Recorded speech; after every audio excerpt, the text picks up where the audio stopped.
UCS کے تمام ناظرین کو السلام علیکم۔ دوستو، قرب قیامت کی نشانیوں کے حوالے سے یہ ہماری دوسری ویڈیو ہے۔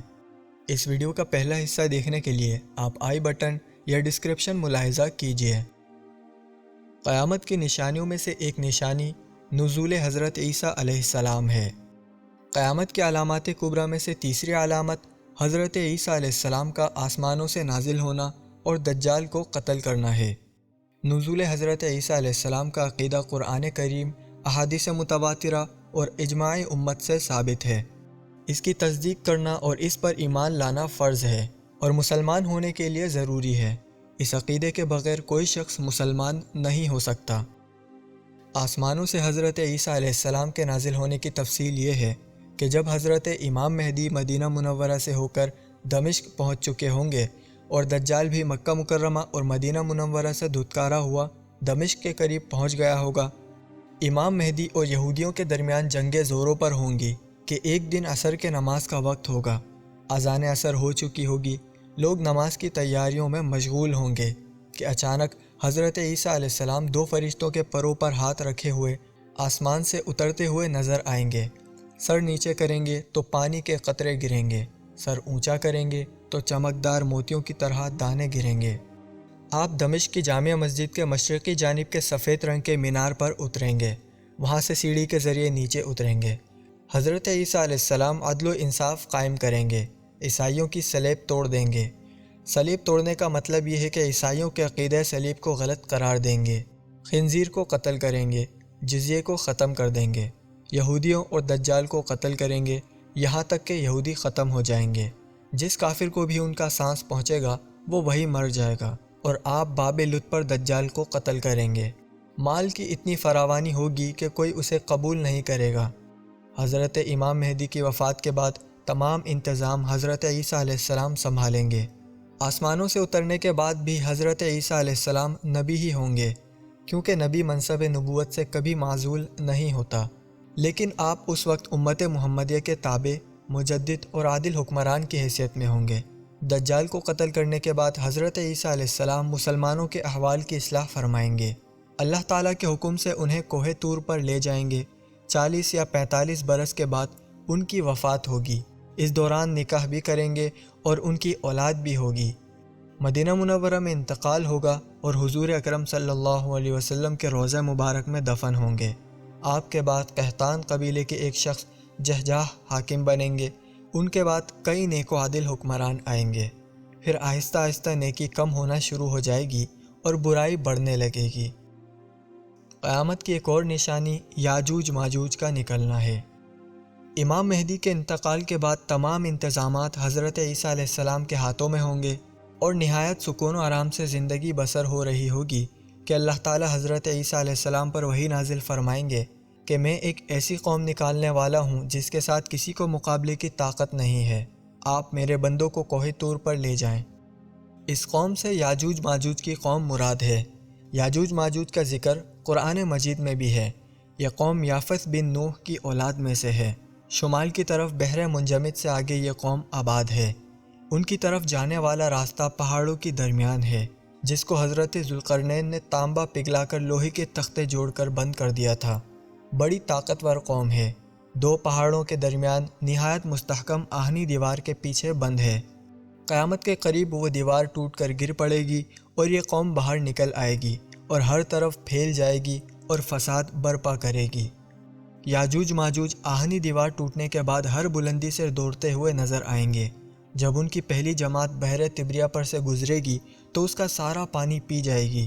جب دوسری جماعت گزرے گی تو وہ کہے گی، کیا یہاں کبھی پانی تھا؟ یاجوج ماجوج کی وجہ سے حضرت عیسیٰ علیہ السلام اور مسلمان بڑی تکلیف میں ہوں گے۔ کھانے کی قلت کا یہ عالم ہوگا کہ بیل کا سر 100 دینار سے بھی قیمتی اور بہتر سمجھا جائے گا۔ حضرت عیسیٰ علیہ السلام یاجوج ماجوج کے لیے بد دعا کریں گے۔ اس کے بعد اللہ تعالیٰ ان کی گردنوں میں ایک ایسی بیماری پیدا کر دیں گے جس سے وہ سارے مر جائیں گے اور زمین بدبودار تعفن سے بھر جائے گی۔ حضرت عیسیٰ علیہ السلام کی دعا سے اللہ تعالیٰ بڑی بڑی گردنوں والے پرندے بھیجیں گے جو یاجوج ماجوج کو اٹھا کر جہاں اللہ تعالیٰ چاہیں گے پھینک دیں گے۔ پھر موسلا دار بارش ہوگی جو ہر جگہ ہوگی۔ کوئی مکان یا کوئی علاقہ ایسا نہیں ہوگا جہاں پر یہ بارش نہ پہنچے۔ وہ بارش پوری زمین دھو کر صاف و شفاف کر دے گی۔ سورج کا مغرب سے طلوع ہونا۔ قیامت کے علامات کبریٰ میں سے ایک بڑی علامت سورج کا مغرب سے طلوع ہونا ہے۔ قرآن کریم اور احادیث مبارکہ میں اس کا ذکر موجود ہے۔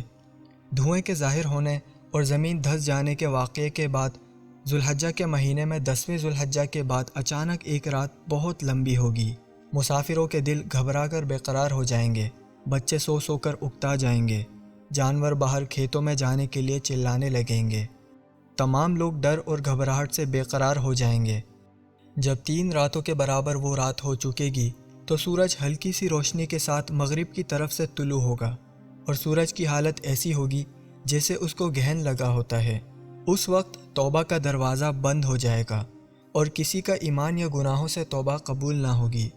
سورج آہستہ آہستہ اونچا ہوتا جائے گا۔ جب اتنا اونچا ہو جائے گا جتنا دوپہر سے کچھ پہلے ہوتا ہے تو واپس مغرب کی طرف غروب ہونا شروع ہو جائے گا اور معمول کے مطابق غروب ہو جائے گا۔ پھر حسب معمول طلوع و غروب ہوتا رہے گا۔ مغرب سے سورج طلوع ہونے والے واقعے کے 120 سال بعد قیامت کے لیے سور پھونکا جائے گا۔ دابۃ الارض کا زمین سے نکلنا۔ قیامت کی بڑی علامتوں میں سے ایک بڑی علامت دابۃ الارض کا زمین سے نکلنا ہے۔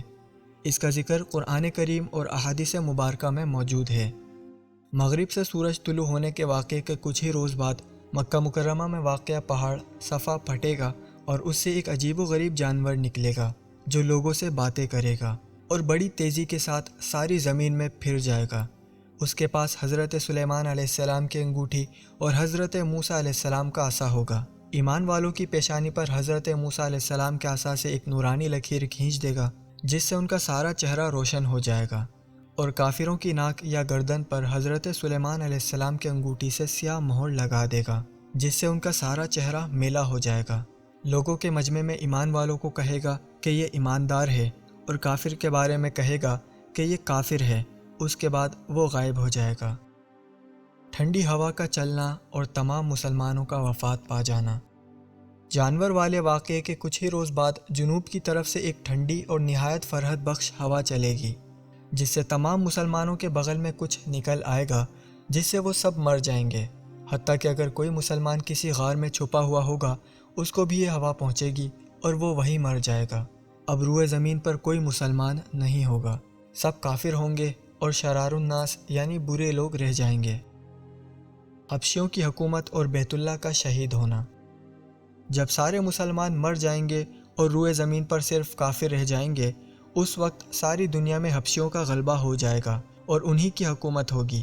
قرآن کریم دلوں اور کاغذوں سے اٹھا لیا جائے گا، حج بند ہو جائے گا، دلوں سے خوف خدا اور شرم و حیا بالکل اٹھ جائے گی، لوگ برسر عام بے حیائی کریں گے، بیت اللہ شریف کو شہید کر دیا جائے گا۔ حبشہ کا رہنے والا چھوٹی پنڈلیوں والا ایک شخص بیت اللہ شریف کو گرائے گا۔ آنکھ کا لوگوں کو ملک شام کی طرف ہانکنا۔ قیامت کے علامات کبریٰ میں سے آخری علامت آنکھ کا نکلنا ہے۔ قیامت کا سور پھونکے جانے سے پہلے زمین پر بت پرستی اور کفر پھیل جائے گا۔ اللہ تعالیٰ کی طرف سے لوگوں کے شام میں جمع ہونے کے اسباب پیدا ہوں گے۔ شام میں حالات اچھے ہوں گے، لوگ وہاں کا رخ کریں گے۔ پھر یمن سے ایک آگ نکلے گی جو لوگوں کو ارض محشر یعنی شام کی طرف ہانکے گی۔ جب سب لوگ ملک شام میں پہنچ جائیں گے تو یہ آگ غائب ہو جائے گی۔ اس کے بعد عیش و آرام کا زمانہ آئے گا، لوگ مزے سے زندگی بسر کر رہے ہوں گے۔ کچھ عرصے اسی حالت میں گزرے گا کہ اچانک قیامت قائم ہو جائے گی۔ سور پھونکا جانا اور قیامت کا قائم ہونا۔ ان تمام علامات کے واقع ہو جانے کے بعد عیش و آرام کا زمانہ آئے گا۔ محرم کی 10 تاریخ اور جمعے کا دن ہوگا، لوگ اپنے اپنے کاموں میں لگے ہوں گے کہ اچانک قیامت قائم ہو جائے گی۔ 2 آدمیوں نے کپڑا پھیلا رکھا ہوگا، ان کو سمیٹ نہ سکیں گے اور نہ ہی خرید و فروخت کر سکیں گے کہ قیامت قائم ہو جائے گی۔ ایک شخص اپنی اونٹنی کا دودھ لے کر جائے گا اور اسے پی نہیں سکے گا کہ قیامت قائم ہو جائے گی۔ ایک شخص اپنے پانی والے حوض کی مرمت کر رہا ہوگا اور اس سے پانی نہیں پی سکے گا کہ قیامت قائم ہو جائے گی۔ ایک شخص نے نوالا منہ کی طرف اٹھایا ہوگا، اسے منہ میں ڈال نہیں سکے گا کہ قیامت قائم ہو جائے گی۔ قیامت حضرت اسرافیل علیہ السلام کے سور پھونکنے سے برپا ہوگی، جس کی آواز پہلے ہلکی اور پھر اس قدر ہیبت ناک ہوگی کہ اس سے سب جاندار مر جائیں گے، زمین و آسمان پھٹ جائیں گے، ہر چیز ٹوٹ پھوٹ کر فنا ہو جائے گی۔ 40 سال بعد دوبارہ حضرت اسرافیل علیہ السلام سور پھونکیں گے، جس سے سب زندہ ہو کر میدان محشر میں جمع ہونا شروع ہو جائیں گے۔ اللہ پاک اپنے پیارے محبوب حضرت محمد مصطفیٰ صلی اللہ علیہ وسلم کے صدقے میں تمام مسلمانوں کو اپنے حفظ و امان میں رکھے اور تمام مسلمانوں کی مغفرت فرمائے، آمین۔